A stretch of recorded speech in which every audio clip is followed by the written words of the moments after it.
Good morning, friends. Every day after my regular workout, I enter my room and while the body cools down, I simply switch on the Saregama Caravan and the ghazal starts off automatically. And today, the ghazal which was on very romantic ghazal sung by Ahmad Hussain and Muhammad Hussain. You must have heard it earlier. One of the stanzas when I entered Sistant was Zuba खामोश है लेकिन निगाहें बात करती हैं अदाएं लाख भी हों तो अदाएं बात करती हैं नजर नीची किए दांतों में उंगली की दबाती हो इसी को प्यार कहते हैं इसी को प्यार कहते हैं so romantic, so scintillating. But let me tell you, my friends, that suddenly the thought comes the Urdu poets are the biggest culprit, romanticizing this word called love and giving an absolutely imaginary and false picture to the word. So I thought I must talk what I have understood of love. So I'm going to talk today what is love. My friend, it is easier to say what it is, not that what it is. Even after you have excluded emotions that have nothing to do with it, you are up against many kinds of love which have little in common. You may love your God, you may love your country, you may love your parents, but you will sense that there is a qualitative difference between these kinds of love and the love that envelops a man and a woman of somewhat the same age and capable of sexual intercourse. I was reading the great American psychiatrist Dorothy Tenov. Her article.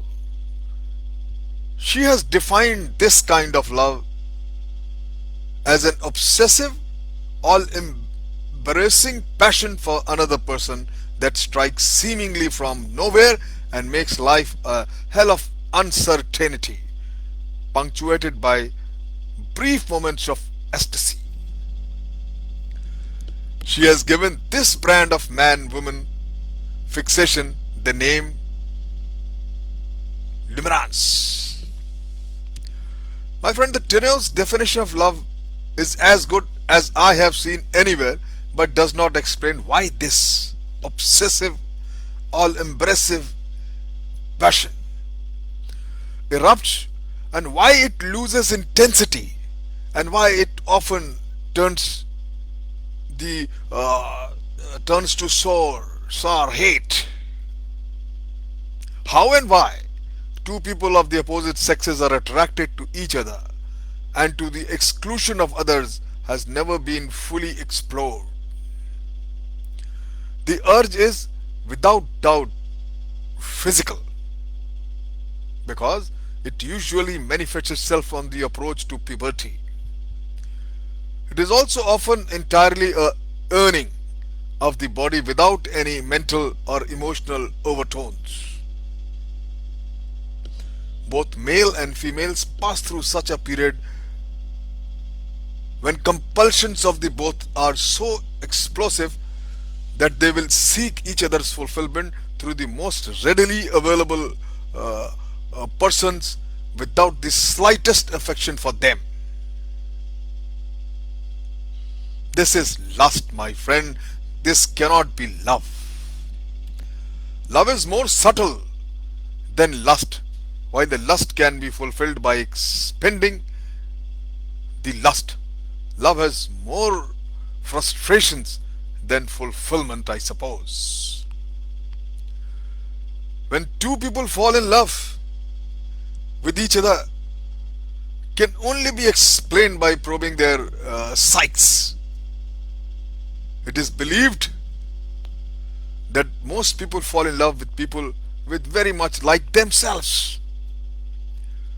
This has been confirmed by computer matings. If it is so, we can presume that there is a strong element of narcissism in a person's choice. It has been noticed that many couples in love resembles each other like brother and sisters. But as often a couple totally unlike each other in their physical makeup are strongly drawn towards each other. This may be explained as the negative aspect of narcissism, my friend. It is apparent that love initially is stirred by physical attraction and is born in the eyes. It is in the physical, then the mental and emotional relationship is built. My friend, even the emotional is frequently reinforced by appeals which are essentially physical. You are the most beautiful person in the world, etc., etc. Love is not man's quest for an idealized Helen of Troy or something. It is elevating a girl who is available to Hellenistic heights. That's why men do not roam the world looking for a girl of their dream, but weave the girl round the girl next door. She is there, others are not. This phenomena has been given the level equity. My friend, in love, I suppose people get what they deserve. However idealized the love may become, its consummation is in the act of sex. As Dome puts it in his earthly ways, whosoever loves, if he does not propose the right true end of the love, he is one that goes to sea for nothing but to make his sick. The romantic edifice of love has to have sex as its foundation stone, I suppose, and I believe. Once that is gone, love becomes something else, companionship, friendship, or whatever else you can say. The circumstances in which a couple meets each other often compels them to fall in love. The same couple in a different setting might not even notice each other. You experience this, what I'm telling you. My friends, a man in an equitable state is more prone to fall in love than when he is calm and placid. Excitement causes chemical changes in his blood and brain vessels, which makes him more receptive to emotional stimuli. All those who have been to high altitude, they can imagine what I am telling you. Even the high altitude brings about similar effects. Hence, the high incidence of marriages between the air hostesses and passengers. Check, fact check.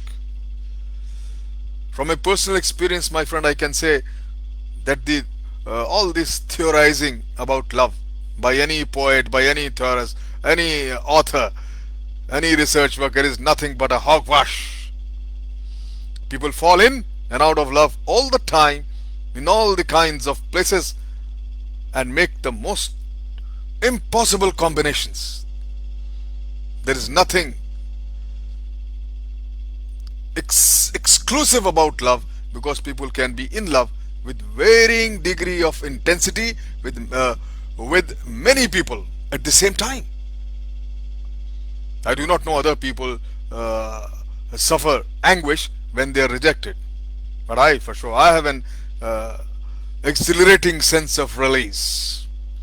So much so of my thoughts on love, and the ghazal goes on the backdrop. तुम्हारे प्यार का ऐसा हमें इजहार मिलता है, हमारा नाम सुनते ही तुम्हारा रंग खिलता है, और फिर साज़े दिल पे तुम हमारे गीत गाती हो, इसी को प्यार कहते हैं, इसी को प्यार कहते हैं.